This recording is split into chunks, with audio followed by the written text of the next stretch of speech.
क्षमा चाहता हूँ कि ये वीडियो 1 महीने बाद अपलोड कर रहा हूँ। जैसे मैंने योजना बनाई थी कि मैं हर हफ्ते अपने अनुभव को शेयर करूँगा, उस हिसाब से मुझे हर हफ्ते वीडियो डालनी चाहिए थी, लेकिन मैं चूक गया था। इस चैनल में मैं जो कुछ भी व्यक्त करूँगा वो बिल्कुल सच और सच्ची अनुभव होगी। 11वें दिन के बाद मैं चूक गया था। मैंने काफ़ी जतन तो की थी, लेकिन एक पल वो मनहूस आया और मुझे बर्बाद कर गया। मंगलवार का दिन था, दोपहरी।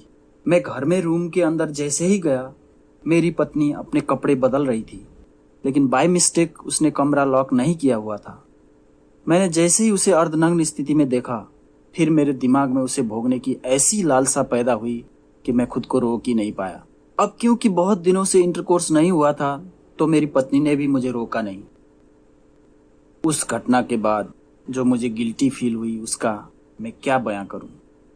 मुझे ऐसे लगा कि मैंने कोई बहुत बड़ा गुनाह कर दिया। मुझे लगा कि मानो मेरा सारा बैंक बैलेंस झटके में किसी ने साफ कर दिया हो। मुझे लगा कि मेरे पास कुछ भी बाकी नहीं है। मैंने सिर्फ और सिर्फ तनाव में वो दिन बिताया। लेकिन मेरी पत्नी बहुत खुश थी। उसके चेहरे में एक अजब सी चमक थी। मुस्कुराती, खिलखिलाती, बहुत प्यारी लग रही थी। शायद उसे देखकर मैंने दिल को दिलासा दिया। जब ये हो गया तो मैंने सोचा कि लोग ठीक कहते थे कि गृहस्थ जीवन में ब्रह्मचार्य का पालन करना बिल्कुल नामुमकिन है। फिर मैंने अपने विचार बदल लिए। मैंने सोचा कि ये तो मैंने अनजाने में कोई फैसला ले लिया था जो हो ही नहीं सकता था।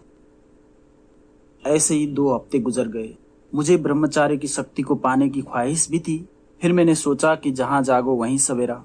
लेकिन इस बार मैंने तैयारियां की। मैंने अपनी पत्नी को जिम ज्वाइन करवाई और फिर मैंने ब्रह्मचार्य की शुरुआत की। हुआ है कि जैसे ही मेरी पत्नी जिम जाने लगी तो सहवास या इससे रिलेटेड बातें होनी कम हो गई और अपने शरीर को तंदुरुस्त कैसे रखा जा सकता है उसके बारे में हम बातें ज़्यादा करने लगे। इसका फ़ायदा मुझे ये हो रहा था कि मेरा ध्यान कामुकता से हटकर ब्रह्मचार्य की ओर बढ़ने लगा। मेरा अनुभव है कि कई बार आत्मविश्वास परिस्थितियों की वजह से भी टूट जाते हैं। उस दिन मैंने अपनी पत्नी को अर्धनग्न स्थिति में नहीं देखा होता तो शायद मैं ना चुका होता।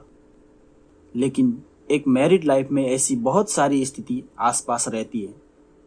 आप अपने पत्नी से बहुत बार स्पर्श में आते हो, कई बार हम बिस्तर हो जाते हो, प्रेम और स्नेह से भरी बातें होती हैं और भी ऐसी बहुत सारी परिस्थितियां होती हैं।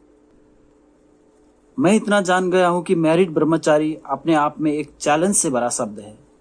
एक तो ब्रह्मचारी होना बहुत कठिन काम है, ऊपर से पत्नी के रहते वो भी खूबसूरत हो और आप उससे प्रेम करते हो। मैं समझता हूं कि इससे बड़ा चैलेंज दुनिया में कोई नहीं है। आज जब फिर से 1 हफ्ता हुआ तो मैंने ये वीडियो डाली है। अब मुझ में फिर से आशाओं के बीज अंकुरित हो रहे हैं और अब मैं कुछ ऐसी स्थिति को सृजित करने वाला हूँ जिसकी वजह से हमारे जिस्मानी ताल्लुकात कम से कम हो। उसी योजना के तहत पहला स्टेप मेरे मन में ये आया था कि मैं अपनी पत्नी को जिम ज्वाइन कराऊं। और जब आजकल वो जिम जा रही है तो उसके मन में सिर्फ अपनी फिगर को सही रखने के विचार चल रहे हैं। उसे इस बात का फिक्र है कि क्या खानी चाहिए। उसे इस बात का फिक्र है कि हफ्ते में कितने दिन जिम जानी चाहिए और जिम में कितना वक्त बिताना चाहिए। उसे अब मेरे पास आने के लिए वक्त नहीं है और यही मैं चाहता था। जहाँ तक मुझे एहसास हुआ है, बिना किसी मोटिवेशन के यह मिशन सक्सेस नहीं हो सकता। इसलिए हमें कतई यह नहीं भूलना चाहिए कि आखिर ब्रह्मचार्य में कितनी शक्ति है। हाँ, इसे पाने का रास्ता कठिन जरूर है, लेकिन इसको पा लेने के बाद आपके मन से दुखों का नामो निशान मिट जाएगा। आप एक निरोगी बन जाओगे। आपके चेहरे में एक चमक रहेगी जो दुनिया को आपकी ओर आकर्षित करेगी। एक सक्सेस जीवन में जो कुछ भी है, सब कुछ हमें मिल जाएगा। इसलिए आज जो कठिन रास्ता है उसे हमें हर हाल में पार करना है। आपको अगर लगे कि ऐसी वीडियो शेयर करने से किसी को फिर से ब्रह्मचार्य शुरू करने का मन बन सकता है तो बिल्कुल इस वीडियो को शेयर कर दीजिए ताकि किसी का भला हो जाए। मेरी पूरी कोशिश रहेगी कि अब अगले हफ्ते दूसरी वीडियो डालूं। तब तक मैं कैसी स्थितियों से गुजरूंगा सब अगली वीडियो में शेयर करूंगा। यहाँ तक आपने इस वीडियो को देखा है तो आपको तहे दिल से धन्यवाद देना चाहूंगा। See you on next video. जय ब्रह्मचार्य।